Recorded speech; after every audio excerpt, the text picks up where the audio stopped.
दोस्तों, मुंबई का अंडरवर्ल्ड एक से बढ़कर एक कहानियों का गवाह रह चुका है। इनमें से बहुत सारी कहानियां ऐसी भी है जो हम आपको सुना चुके हैं, लेकिन इसी में कुछ कहानी ऐसी भी है जिसे आपको सुनाया जाना बाकी है।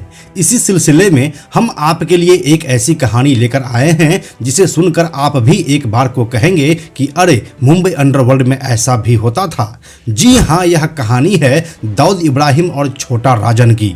वैसे तो इन दोनों की दोस्ती 80 के दशक में ही शुरू हो गई थी, लेकिन साल 1993 के मुंबई ब्लास्ट के बाद दोनों की राहें जुदा हो गई और फिर बना एक अलग गैंग, छोटा राजन का गैंग। लेकिन फिर क्या हुआ कि छोटा राजन ने अपना गैंग तो बना लिया, लेकिन उसे वह इज्जत नहीं मिल पा रही थी जो उसने डी कंपनी में रहते हुए हासिल किया था। तो आखिर क्या हुआ था छोटा राजन के साथ, और फिर उसने अपनी खोई हुई इज्जत पाने के लिए क्या कुछ किया, आइए आपको बताते हैं आज की इस कहानी में पूरे विस्तार से। हेलो एंड नमस्कार, मेरा नाम है प्रशांत और आप देख रहे हैं बेजोड़जोरा.com का यूट्यूब चैनल। दोस्तों, ये बात तो हम सभी जानते हैं कि छोटा राजन की दाऊद के गैंग में एंट्री बड़ा राजन के द्वारा हुई थी। फिर बड़ा राजन को अब्दुल कुंजू ने धोखे से मार दिया और उसके गैंग को छोटा राजन ने दाऊद के गैंग में विलय करवा दिया। इस तरह से दाऊद को ताकत तो मिली ही, लेकिन साथ में छोटा राजन को भी अपना जलवा दिखाने के लिए एक जगह मिल गया और उसके ऊपर अब दाऊद का हाथ भी हो गया था, जिससे कि वह कुछ भी करने के लिए आजाद था।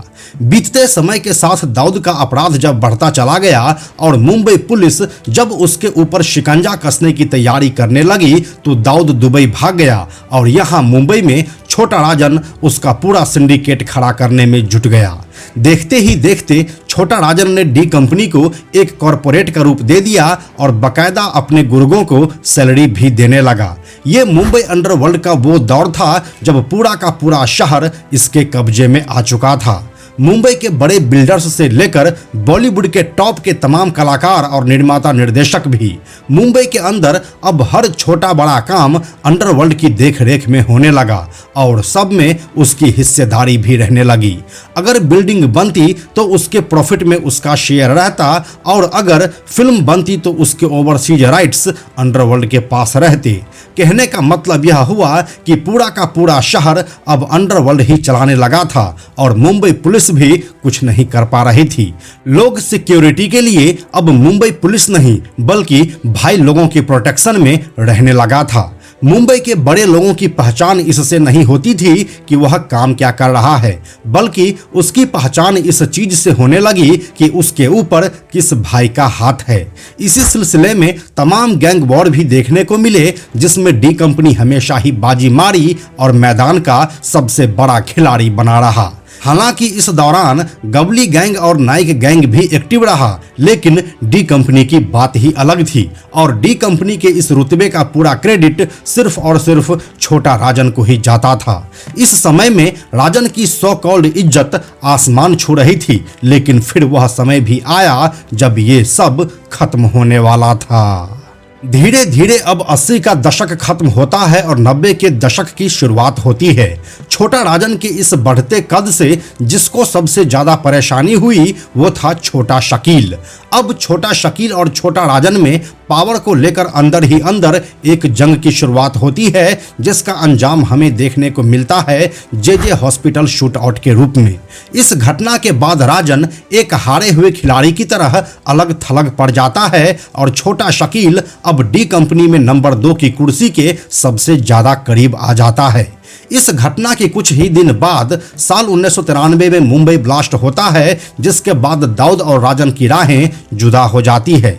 अब राजन खुद का अपना एक गैंग बनाता है और मुंबई में स्थित डी कंपनी के ज्यादातर गुर्गे राजन का हाथ थाम लेता है, क्योंकि वो राजन ही था जिसने उन सभी को अपने गैंग में भर्ती किया था।